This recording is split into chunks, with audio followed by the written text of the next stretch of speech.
Hi, and welcome to this week's episode of the Amber Tree Wellness TV. How are you going? In this week's episode, I thought I'd talk about food allergies versus food intolerances or sensitivities, because there is a big difference, but quite often these terms get interchanged. So, what is a food allergy? Now, a food allergy is actually an immediate immune response, and quite often people have allergies to foods like nuts, honey, eggs, and when they consume these foods, they actually get an immediate response. And for some people, that response can actually be life-threatening because everything swells up. Their throat can swell up and close down so they can't breathe. So it is an actual immediate response. What a food intolerance or a food sensitivity is something different. It doesn't need immediate response. So you can eat a food and it can actually take up to 72 hours for the response to occur. And the reaction can be lots of different things. So the reactions that come from food intolerances can be behavioural issues, they can be issues with the digestive system, they can be issues with the skin, you can get skin breakouts, lungs, you can actually get shortness of breath and coughing,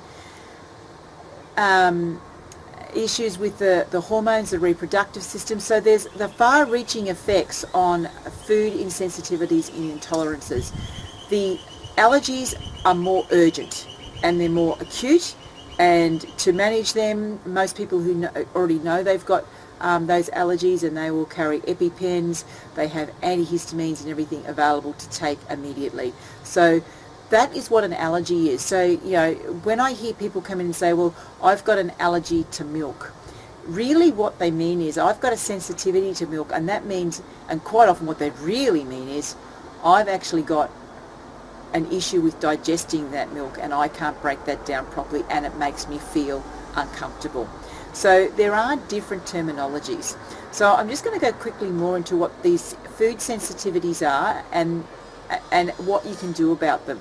As I said, the most common foods which people have sensitivities with is wheat and dairy. They're two of the common ones. Other ones now that are becoming more common are soy, rice, eggs, some seafoods, but it's more the first lot that I was talking about, and soy is becoming a bigger issue, and the reason being is we're now actually consuming more soy than we used to do. As people are getting rid of the dairy and the cow's milk in their diet, they're starting to replace it with soy, and they're getting too much of it.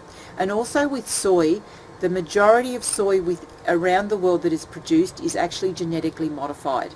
And so when soy is included into foods, it's actually a genetically modified version, and that is starting to cause issues with our health. And whilst all the so-called research will tell you that genetically modified foods do not affect our health, we haven't had genetically modified foods around long enough to actually make that statement. They are relatively new within our environment and within our food source, but people are actually finding that they do react to these things.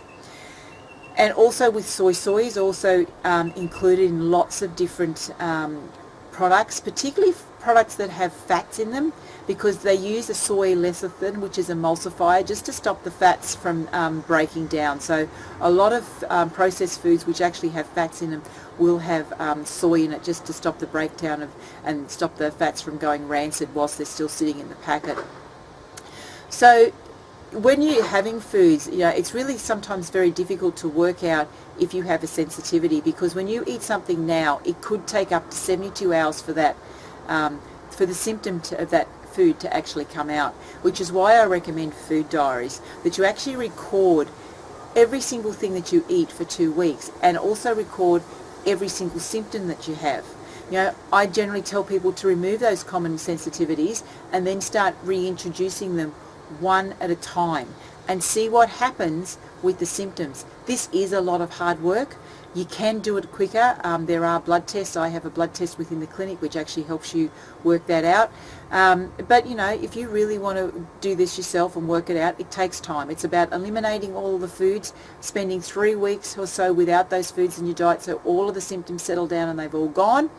and then start reintroducing the foods back again slowly. But you only reintroduce one new food a week so that you can actually see whether or not there's any type of reaction to that food. So that's a little bit about food sensitivities and the difference between allergies and sensitivities. So most of you don't have allergies. If you've got any issue with foods, it's a food intolerance or a food sensitivity. So just be really clear about that, because I know a lot of the medical profession get quite upset because people keep going on about having food allergies when really they don't have food allergies. So it is important that we use the right terminology. Otherwise, it doesn't get recognised for the issues that it does cause within our health. So thank you for joining me. As I've said in every other video, please feel free to share this video. You can tweet it, you can Facebook it, you can Pinterest it, you can LinkedIn it, do whatever you want with it. Email it to your friends. Make comments. Let me know, what do you think? Do you think you've got food sensitivities? You know, ask me questions. I'm happy to answer them either on the blog or on the Facebook page. Just let me know. Until next week, I'll see you then. Bye.